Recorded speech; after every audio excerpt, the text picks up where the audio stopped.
What's up, guys? This is our first Node.js app that we are going to make since I discussed what Node.js is and how it is different from JavaScript. We are going to write a simple Hello World Node.js app in this video. So the objectives are we'll create a simple Hello World app.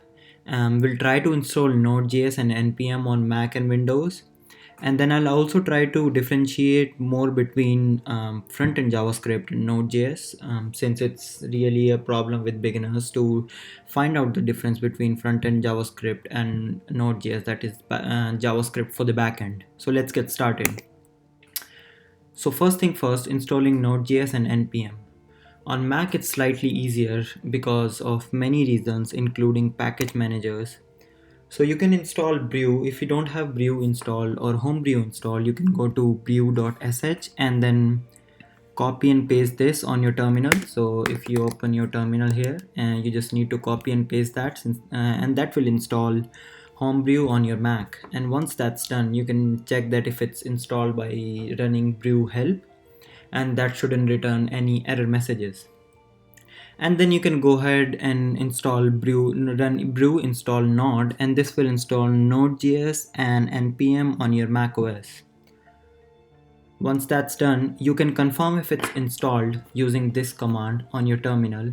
You can run node-v, and that will return the version of Node.js you have installed, or npm-v, and this will return the version of npm you have installed. What is NPM? NPM is a node package manager. I'll discuss more about that in future.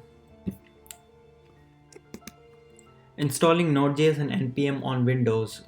Since I don't have an access to a Windows PC, I'm gonna refer you guys to this link. I'll leave the link in the description. This is a treehouse blog that explains how to install Node.js and NPM on Windows. I don't want to give any false instructions and waste your time, so just go to the description and follow along, and you should be up and running really quick with Node.js and NPM. Once you have that installed and you check if it's installed using Node-v and npm-v, let's get started with our first Hello World app. But before we start, there are some things I want to differentiate, and that is the difference between front-end JavaScript and Node.js.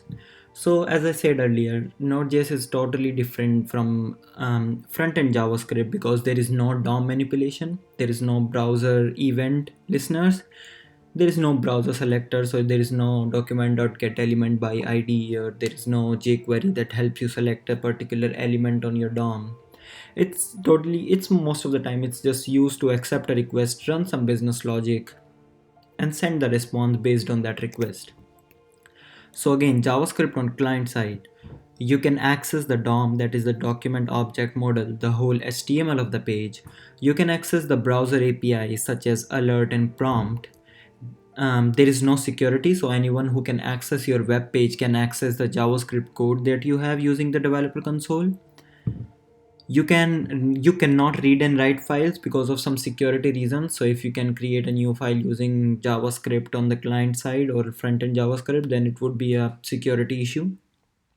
And again, you cannot query database either because of many security issues. But what Node.js can do and JavaScript on client side cannot. So you cannot access the DOM, it's very obvious, since there is no DOM for Node.js. You do not have any access to the browser APIs such as alert and prompt, so you cannot trigger all of those. It's way secure, since the user cannot just access all of the Node.js code using some developer console or anything like that. The server is running in a totally different machine and they have no way to access it. You can read and write files. That's one of the big advantages of Node.js. It can read and write file very fast. You can query database, so you can create a connection with a SQL database or a MongoDB database or any other database in the world, and then you can retrieve and add information from that database. You can send and receive request, that's pretty basic. So you can have a request, run some business logic against it, and then send the response based on your business logic.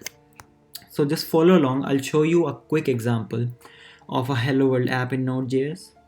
So let's get started. So I'm here in my VS Code IDE, That's what I use most of the time. So I'm gonna create a new file, app, and I'll name it app.js. It's a pretty standard name in creating your first file in a Node.js server. And what I'm going to do is do a quick hello world app. So I can do console.log and then hello world.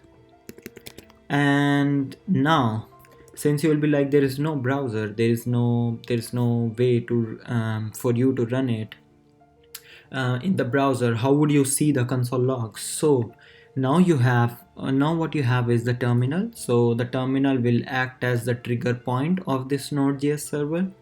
So you can do node, which is, and this is the way to tell the command line that you want to run a Node.js app, and then the name of the file, the server file you want to run. So in this case it's called app.js, and the moment I run it, as expected, it will show a hello world in the console.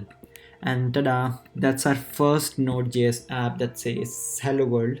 In the future, we'll build more complex apps, but I just wanted to differentiate some of the difference between Node.js and JavaScript and show you a quick example of how to run Node.js and how to install all of that things. Thanks for watching. Please do like and subscribe.